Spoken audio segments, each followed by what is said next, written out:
It's episode 3 of Ryan's World, exploring the universe of innovation.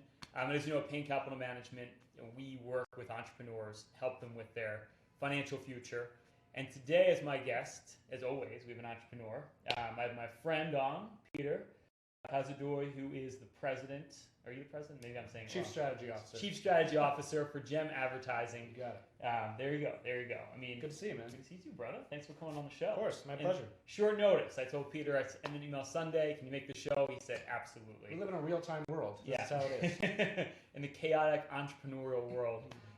So what I like to do is, and how I like to get started is just, why don't you give us a little bit about your background? How did you get into advertising? I mean, you're all over the place. Any article about advertising to millennials, I mean, you can basically Google your name and you come up everywhere. So how did you get into this niche? Sure.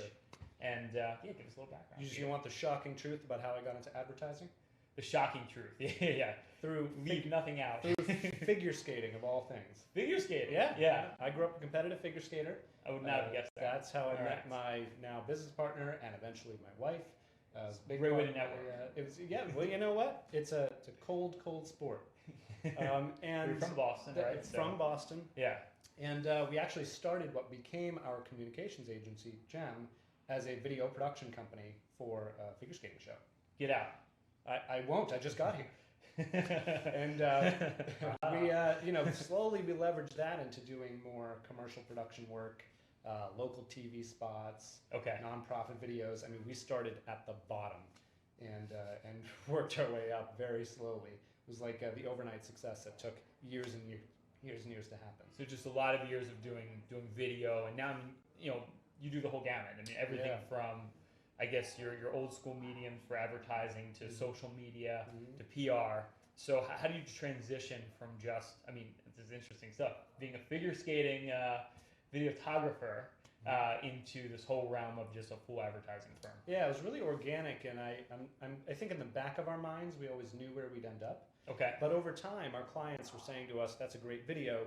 What can you do with it? Can you work our social media?" And we said, "Do we have the expertise to do that? No. So let's hire someone and figure it out." So we added that, and then we added graphic design in the same way, Okay. and web development and PR, and the last thing we added was media planning a couple of years ago. Okay. Because what we were finding is we were doing really great work and taking care of clients and outsourcing the pieces we didn't have, Okay. and that inherently brought up cracks in the system.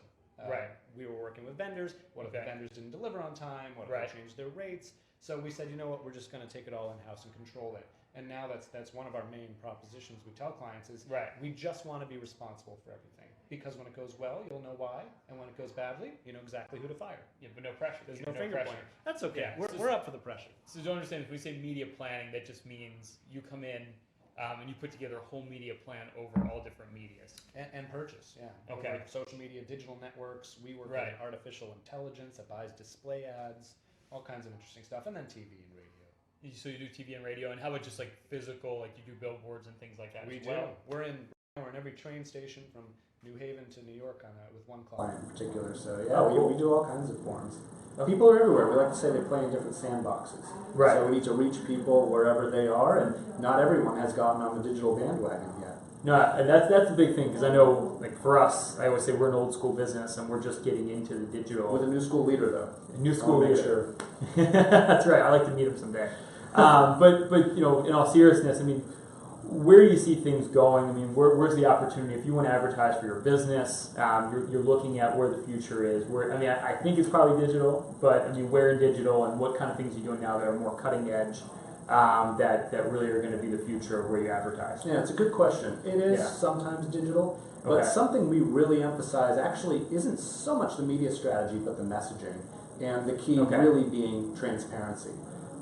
In the best clients that we work with, designing really easy and clear funnels to get people from awareness all the way to trial. Okay. It's so mind-blowing how many companies miss that simple funnel design.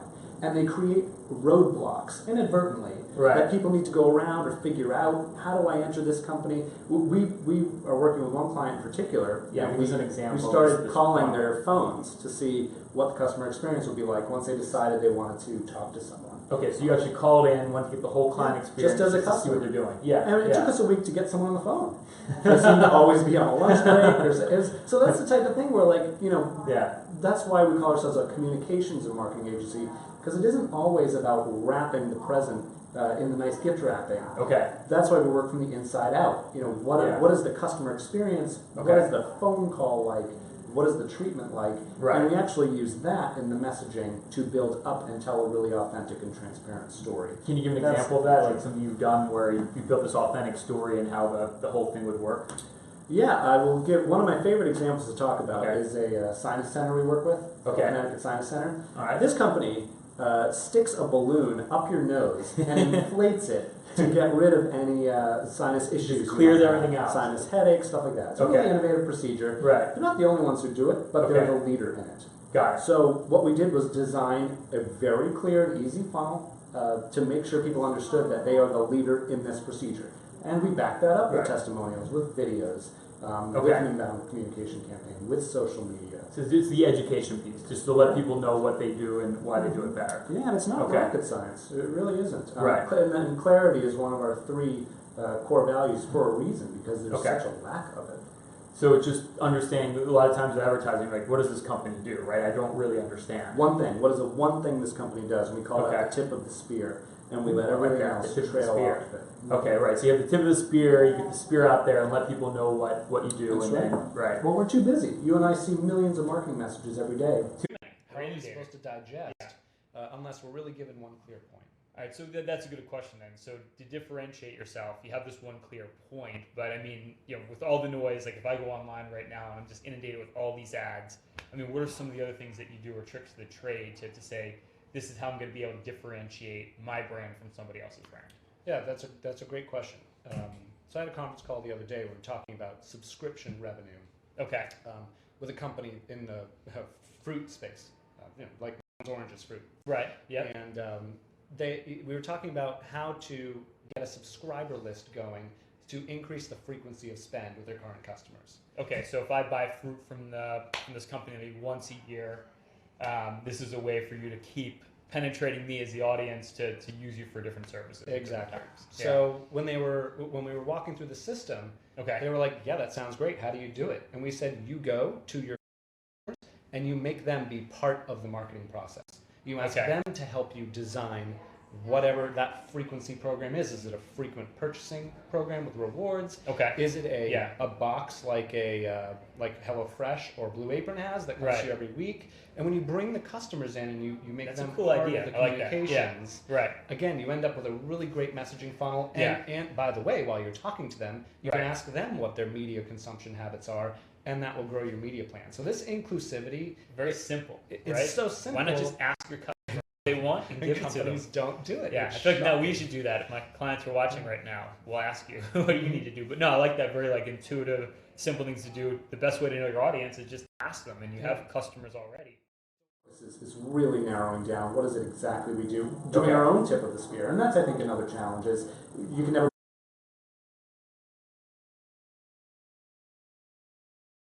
So you bring outside consultants in to help you? We absolutely do. Sure. Absolutely do. And we love that because the lifelong learning component is always about seeking outside perspective. It's critical. Yeah. No, it's a good point. I know that even as, and we say this too, even as a financial advisor, it's always better to have someone else do your financial plan because you definitely have your own. You think, well, it's me, I can do it differently, but a lot of times it's better to have that outside perspective. So I like that as well. And the other thing is, when we look and we help entrepreneurs obviously with their saving. Now that you have a very successful business, you're on the upward trajectory. Your name is out there. Knock on wood. Knock on wood. We don't want to jinx those type of things. Do you think about your financial future and how 1,000%.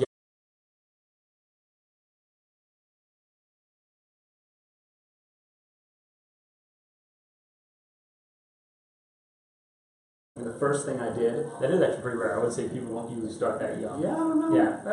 I'll credit my parents for that. I think my mother was always big on the future. Whatever. She just told me when you make your first $1 million, make sure you save it. Thank you, Mrs. Cazadoy. Thank you. I'll let you know when I get there. So yeah, when I got out of college, the first thing I did was buy a condo. I bought a condo because I understood the value of having a property long term. Yeah, that's pretty good. The second thing I did was buy a car that I, by the way, still drive 8 years later. The same car, Same Ford SUV. Ford SUV, there you go. Never gives me problems. Yeah. And I started an IRA. Okay. First thing I did at 22 years old. And I've been contributing ever since. That's pretty impressive. You started at 22. Yeah. Well, because I understood the time value of money. And it's sad that most people don't. I agree. That's what we preach here all the time. So the way I look at entrepreneurship actually is a little different than you might hear from the sharks like Mark Cuban, who say they just want you to be poor and hungry and focused on one business. I actually don't agree with that. I agree with a more diversified strategy. I own 2 other businesses, one of which is in real estate. I also am launching a book and my personal brand and speaking. So if you think about all those things, they're all diversifying what my income streams could be. Like 10 minutes. Cool. No, that's good. We're going to wrap up soon. But I like that too, the diversity, because I think one of the biggest problems we have as entrepreneurs is we're just betting on our business. And it's great if it does well. And I also think there's a lot of mental pressure there, because if your business has to do well, and you're so focused on it, a lot of times you're putting too much pressure on making it work out. But if you have things that are diversified, like you said, you have an IRA, you have other businesses, you're never going to be so, that sale doesn't have to go through at the perfect time with your business, which when you have some leverage and you're not so pressured a lot of times, it just makes it a better situation for that business to do well, and at the right time maybe selling it or whatever your plans are for the future. That's what I'm hoping, so I'll let you know if it works out the way I have it in my head. And one last thing, I always like, one, there's a lot of entrepreneurs, a lot of business owners that are watching this today. One, just words of wisdom or something you've learned along the way that you can pass on to other business owners so they can be successful like you. Develop a lot of mentors. I have a theory on mentors that you shouldn't just have 1 or 2 that are deep, but you should. Every single person you meet is a potential mentor and has something that could unlock a truly valuable insight. So I actually seek mentors, and then I figure out if they could be a friend, a connector, this or that. But I always have my seek mentor hat on first. So first as a mentor, it's a very humble way to come about things, because how easy to get in the trap of saying like, oh, I know everything. No, that's a trap. That is a trap. I agree. Yeah, so I think, great interview. Thank you for coming in. My pleasure. It's been an honor. But what I really gleaned is I just like the fact that the thing about mentors I love. I just think the idea of learning from other people is a huge way to get ahead, especially as a business owner. The idea of diversifying, very smart. And I preach diversification. So one thing I'd like to offer too is, if you're listening right now, one thing that we do run, if you do own your own business, your business is doing over $250,000 in revenue, and you have a retirement plan or looking to implement a retirement plan, we will put together for you what we call our total financial master plan. So if you're an entrepreneur, if you want to sit down, you want to know everything about your portfolio, basically we'll plan out when you want to retire or be financially independent. We'll look at taxes. There are ways for you to optimize your tax situation. We'll look at even your estate plan, but we'll help you put together a full plan, because as entrepreneurs, we wear too many hats and we try to do too many things, but it's important to keep your eye on the prize. So you can click on the link below if you're interested in having that review done to meet those qualifications. And that's it for episode 3 of Ryan's World. Check out on the web, and I should probably even spell your name out. It's probably better. For Peter Kozodoi, spelled Kozodoi. O-D-O-Y. Check him out, Gem Advertising. They do a fantastic job. And also look out for some of the stuff you're doing with millennials, and you're going to have a book coming out at some point. Absolutely. 2017. So, 2017. So big year for Peter. Check it out. This has been Ryan's World.